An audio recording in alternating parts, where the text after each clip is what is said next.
For some Indonesians, moving out to another country leads to fulfilling another duty.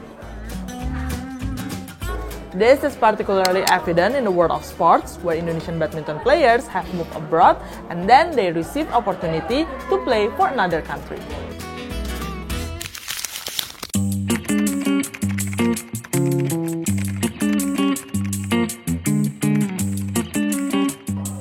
Interestingly, the trend is also reversing. More athletes are moving to Indonesia and then representing our nation in the international competition.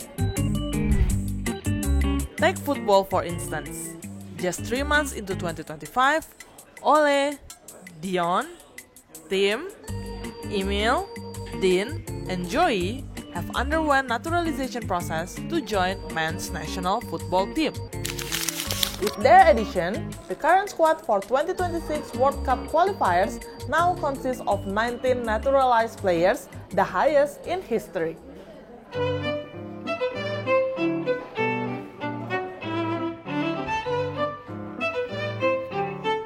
Naturalization, however, is not an easy process. Anyone who are seeking to change their citizenship must find a strong reason for doing so.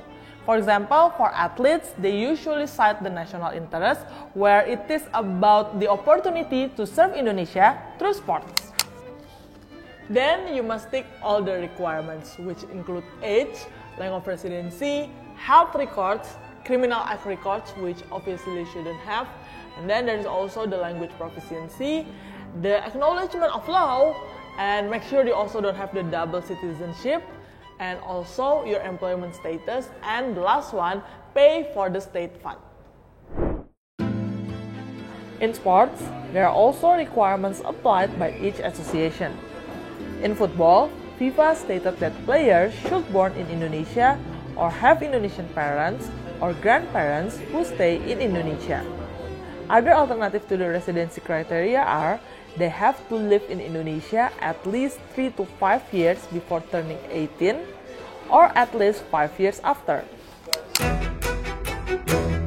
Once completing the requirements, they must be legally verified by the Law Ministry with approval from the Parliament and obtain presidential decree until finally they can oath to become Indonesian citizens. See, it's a long process, which is why you shouldn't take changing citizenship lightly. There's a bigger purpose behind that.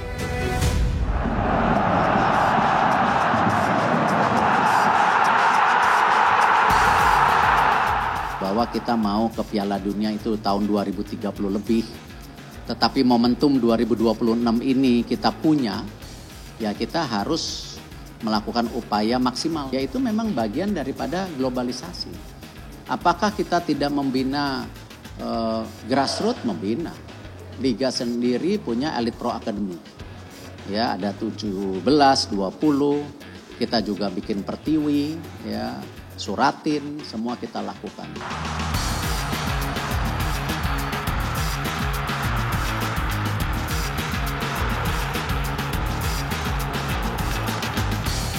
In the world of sports, Indonesia also continued to nurture homegrown talents. 10 footballers in the 2026 FIFA World Cup qualifying squad are born and raised in Indonesia. And so does all the 23 players who have competed in the Asia Under-17 Cup.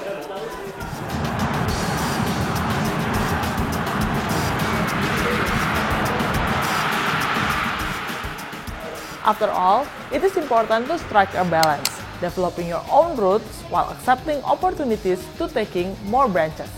Andira Putri and Oswald Nainggolan reporting for Si Today.